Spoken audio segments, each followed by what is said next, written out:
My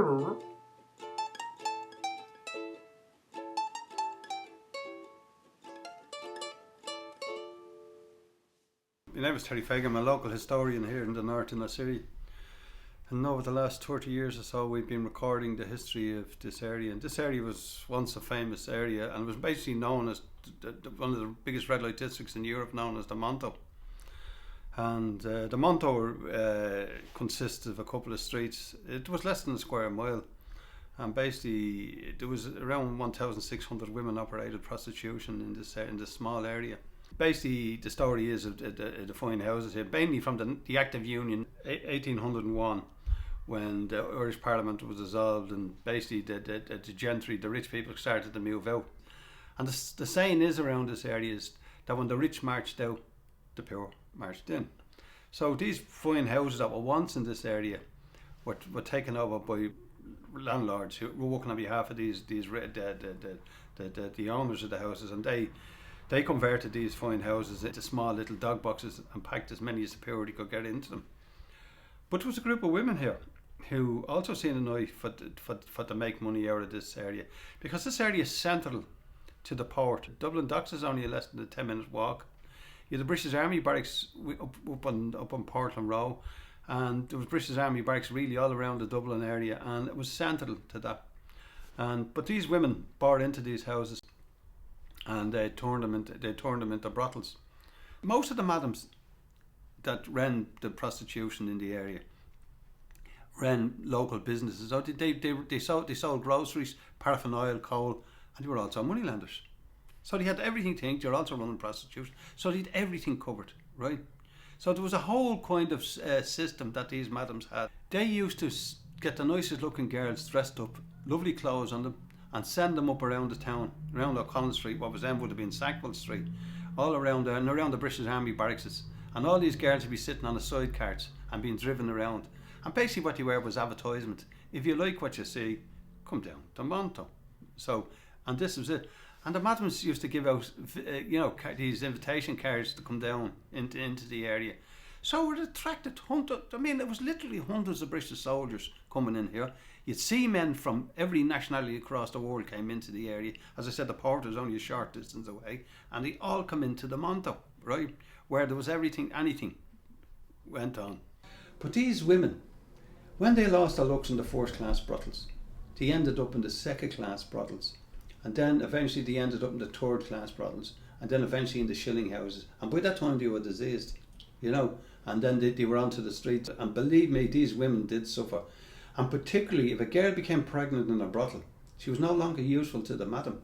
She was tossed out onto the streets with nowhere to go.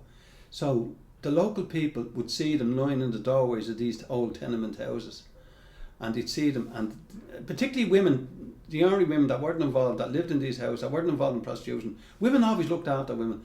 So they'd say, there's a poor unfortunate girl. And that's the name the local people gave the prostitutes, was the poor unfortunates. And they would come down and they'd give them old coats or anything they could to keep them warm as they lay in the doorways. And in the morning time, they brought them down tea in what was called the tenement china, which was a jam jar of tea, and they'd give it to them.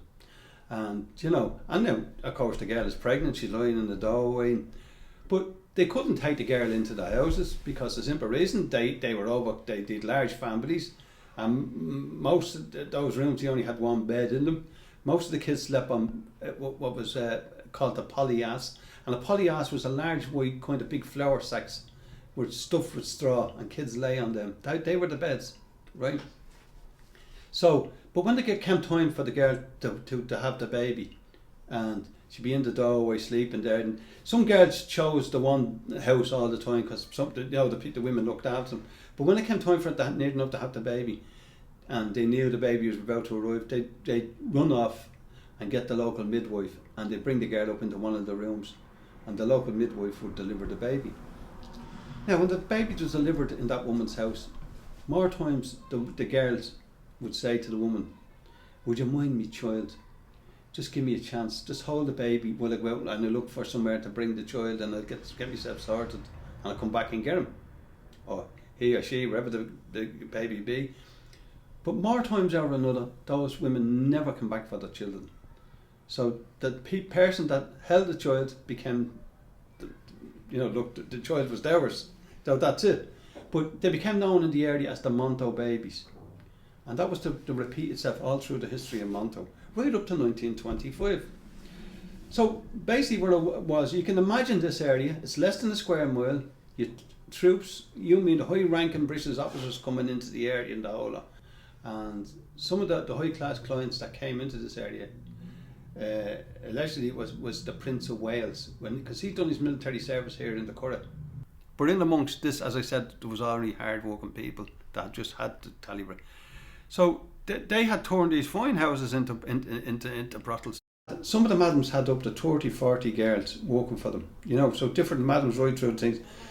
So in amongst the Monto, you had all these she-beans where they sold a drink in late hours and the whole lot. So this area particularly, out onto which is now Railway Street, that was the leasing street of the day.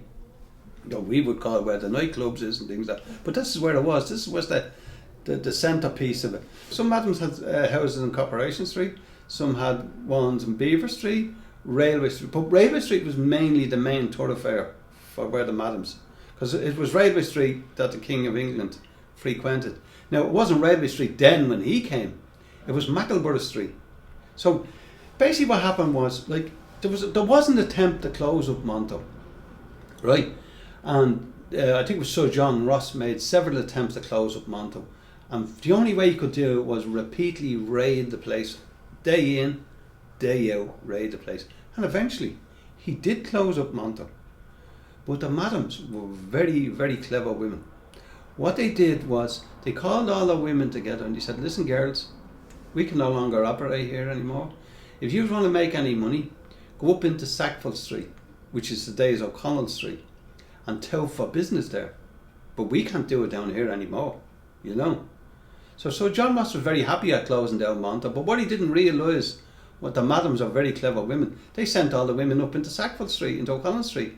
And basically, that shocked mainstream public opinion, because people were walking down with their husbands and their boyfriends, women were, and there they were getting accosted by these women, like, do you want sex and the whole lot.